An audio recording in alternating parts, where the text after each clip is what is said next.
के बारे में, अनुसूची की भी चर्चा करेंगे आज ही की इस वीडियो में, ठीक है। और इसके साथ साथ चर्चा करेंगे भाग का भी चर्चा कर लेंगे, इसी वीडियो में चर्चा कर लेंगे। तो पॉलिटी का एक बहुत ही बेसिक आपका जो है वो टर्म आपका पूरा हो जाएगा आज के इस वीडियो में। भारतीय संविधान के अनुसूची 12 की अगर बात कर 12 अनुसूचियों की बात कर लेते हैं तो याद रखना, एक एक बात को याद रखिएगा। पहला अनुसूची क्या कहता है, हमने ऊपर देखा क्या कहता है भैया, भारत के राज्यों और केंद्र शासित प्रदेशों की सूची और उनके क्षेत्र को दर्शाता है।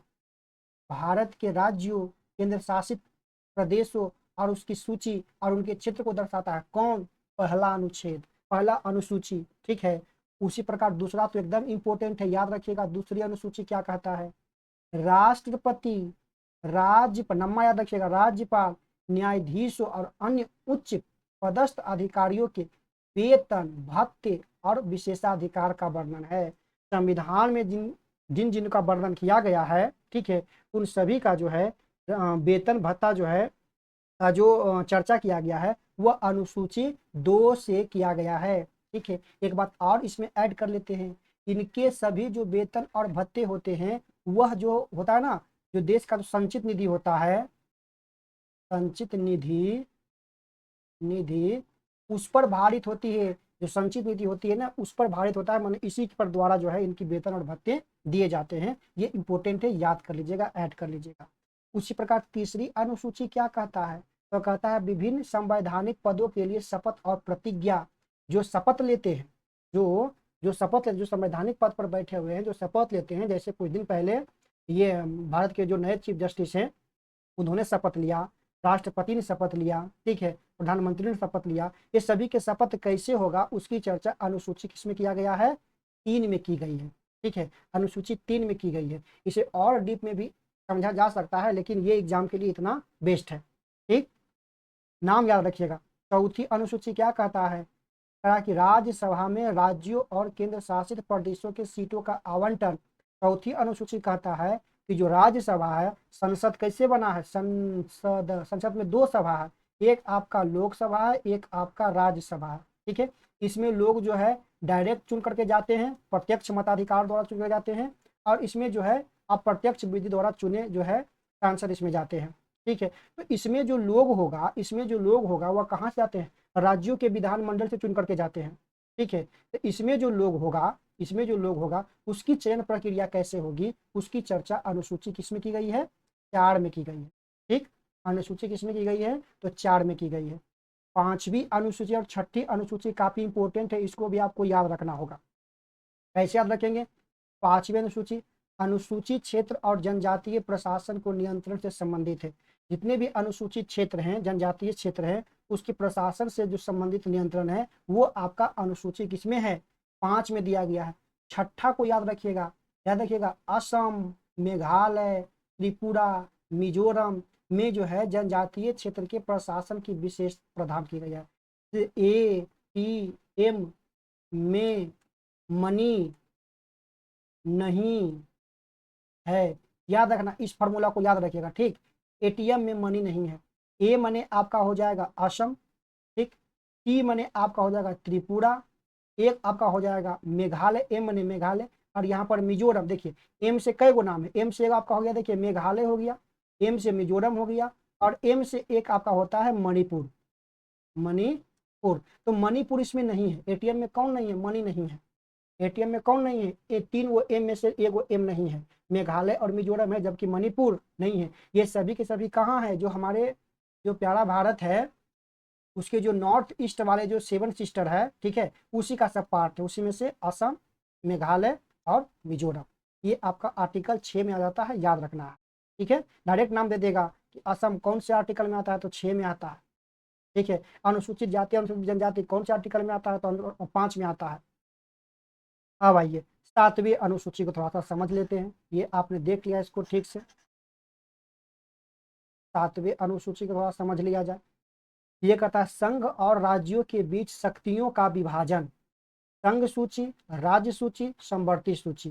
संघ सूची मतलब बांटा गया है, शक्तियों का जो भी प्रावधान किया गया है कि संसद किस किस चीज पर कानून बना सकता है, राज्य विधानमंडल किस किस चीजों पर कानून बना सकता है, या राज्य विधानमंडल संसद किस किस चीजों पर दोनों मिल करके कानून बना सकता है, उसको बांटा गया है। अगर संघ सूची की बात करें तो संघ सूची में केवल और केवल कौन बना सकता है, तो संसद इस पर कानून बना सकता है। संघ सूची में जितने भी सब्जेक्ट है, विषय दिया गया है, आपको यह कमेंट करना है कि वर्तमान में संघ सूची में कितने विषय हैं, ठीक, राज्य सूची में कितने विषय है और समवर्ती सूची में कितने विषय है, ये आप कमेंट के माध्यम से आप हमें बताइए, है ना। तो संघ सूची पर कानून बनाने की शक्ति किसकी है, संसद को है। राज्य सूची पर कानून बनाने की शक्ति किसकी है, तो राज्य विधानमंडल की है। जो समवर्ती सूची है, जो समवर्ती सूची है उस पर कानून कौन बना सकता है, तो दोनों, राज्य विधानमंडल भी और केंद्र सरकार भी इस पर कानून बना सकती है। दोनों मिलकर के कानून बना सकता है, राज्य विधानमंडल और संसद दोनों मिलकर के इस पर कानून बनाएगा, जो जो सब्जेक्ट समवर्ती सूची में है, ठीक है। तो ये आपको और ये वाला पॉइंट को आपको क्या करना है, कमेंट करना है। लेकिन एक बात याद रखिएगा, शक्तियों का तो बंटवारे स्वरूप में किया गया है, लेकिन जब राष्ट्रीय आपातकाल, ठीक, या किसी राज्य में अगर राष्ट्रपति शासन लग गया हो तो उस रूप में जो है संसद को यह अधिकार हो जाता है कि वो राज्य सूची पर भी कानून बना सकता है, समवर्ती और संघ पर बना तो सकता ही है। वो राज्य सूची पर भी कानून बना सकता है यदि राष्ट्रीय आपात लगा हुआ हो या कोई भी राज्य पर जो है राष्ट्रपति शासन लगा हो। इस दौर में जो है राज्य सूची पर जो भी कानून है वो संसद तैयार कर सकता है, ये बात को याद रखना है, ठीक। आइए, आठवां इसमें है, सातवीं, आठवीं, आठवीं छूट गया है, कोई बात नहीं। आठवां में जो आठवीं अनुसूची याद रख लीजिए, जो जो जो अनुसूची 8 है, इसमें भारतीय भाषाओं की चर्चा की गई। जो 22 भाषाएं है ना, वो 22 भाषाओं की चर्चा इसमें की गई है, ठीक है। जो आधिकारिक लैंग्वेज है 22 वो, उसकी चर्चा की गई है। अब आपको ये याद रखना है कि हाल फिलहाल में जो है कौन कौन सी भाषाएं इसमें ऐड की गई है और इसमें कौन कौन सी भाषाएं ऐसे जिसको शास्त्रीय भाषा का दर्जा दिया गया है। क्वेश्चन को नोट कर लीजिए, कितने भाषाएं ऐसे हैं जिनको शास्त्रीय भाषा की दर्जा दी गई है, ठीक है।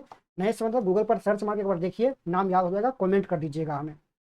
तो आठवीं समझ लिए, भाषाओं के बारे में चर्चा किया गया, लैंग्वेज के बारे में। नौवीं अनुसूची को समझते हैं। नौवीं अनुसूची कहता है कि भूमि सुधार अन्य कानूनों को न्यायिक समीक्षा से बचाने के लिए प्रावधान करता है। जो संविधान का जो पहला संशोधन हुआ था 1951 में, 51 की 52 में हुआ था, ठीक है, उसमें एक प्रावधान जोड़ा गया, अनुसूची 9 जोड़ा गया, ठीक है। इसमें क्या था, इसमें क्या था कि जो भी भूमि सुधार को लेकर करके या कोई ऐसे कानून जिस पर आपत्ति हो, राज्य सरकार की आपत्ति हो, या जो मूल क्षेत्राधिकार हो, आर्टिकल ये आपका मौलिक अधिकार का अगर क्षेत्राधिकार हो, अगर उससे उसका हनन हो रहा हो, ठीक है, तो अगर इसमें अगर डाल दिया जाए, अगर अनुसूची 9 में डाल दिया जाए, तो इस पर कोई भी समीक्षा जो है न्यायालय में नहीं की जाती थी। इसकी कोई भी समीक्षा जो है डायरेक्ट जाकर के न्यायालय में नहीं कर सकते थे। लेकिन सुप्रीम कोर्ट जो है 2007 में यह फैसला दिया कि भैया इस पर, इसमें जो भी आप ऐड करिएगा इस पर भी हम जो है समीक्षा कर सकते हैं, ठीक है, इस पर भी हम समीक्षा कर सकते हैं। तो ये देखा। अब देख लेते हैं 10वीं अनुसूची में क्या है। 10वीं अनुसूची में है दल बदल विरोधी कानून। दल बदल 10वीं में कौन दल बदल, याद रखिएगा 1 से जो 8 तक था, वो जब संविधान जब लिखा गया था तो उस समय मेन रूप से 1 से 8 ही था, लेकिन बाद में जो है 9, 10, 11, 12 ये बाद में ऐड किया गया है। ये अनुसूचियां जो है बाद में ऐड की गई है। इसमें क्या था कि दल बदल विरोधी कानून यहाँ पर लाया गया था, ठीक है, दल बदल विरोधी कानून यहाँ पर लाया गया था। इसमें क्या था कि राजीव गांधी सरकार द्वारा ये लाया गया था उस समय, शायद 1989 में, 1989 में 61वां संविधान संशोधन, एक बार देख लीजिएगा आप लोग भी। 61वां संविधान संशोधन में क्या किया गया कि उस समय क्या था कि वो क्षेत्रीय राजनीतिक दौर में जो क्षेत्रीय लोगों को काफी मतलब वो हो रहा था, विकास हो रहा था, नए नए मैंने राजनीतिक दल वहां से उभरना चालू हो गए थे। हो रहा था कि इस समय जो पार्टी से लोग जीता है, ठीक है, अदर पार्टी वाला कुछ प्रलोभन देकर क्या करता था कि उसे अपनी पार्टी में शामिल कर लेता था, जिससे जो उसका पहले वाला पार्टी था वो टूट जाता था, ठीक है। तो इसे रोकने के लिए जो है दल बदल कानून लाया गया, ठीक। और इस पर ये कानून जो लाया गया, इस पर पूरा अधिकार किसका था, तो जो लोकसभा के जो स्पीकर होते थे वो इस पर निर्णय देते थे। लेकिन अब इस पर भी रोक लगा दिया गया है। बस आप ये याद रखिएगा, अनुसूची 10 दल बदल कानून, ठीक। 11वीं अनुसूची इंपॉर्टेंट है, याद रखना है। 11वीं अनुसूची जो आपका 11वीं अनुसूची, इसमें क्या है आपका, पंचायती राज व्यवस्था के तहत स्थानीय प्रशासन के अधिकार। पंचायती राज व्यवस्था के तहत स्थानीय प्रशासन के जो अधिकार है वो आपका 11वीं अनुसूची में है। पंचायती राज, याद, पंचायती राज 11वीं अनुसूची, पंचायती राज 11वीं अनुसूची, ठीक है। 12वीं अनुसूची में नगर पालिका के प्रशासन को जो है 12वीं अनुसूची में जोड़ा गया है। एक साथ 12 का क है यानी ए है, जिसमें स्वयं सहायता समूह को इसमें डाला गया है, जोड़ा गया है। ठीक, तो इस प्रकार से हमने 12 अनुसूची को भी देख लिया।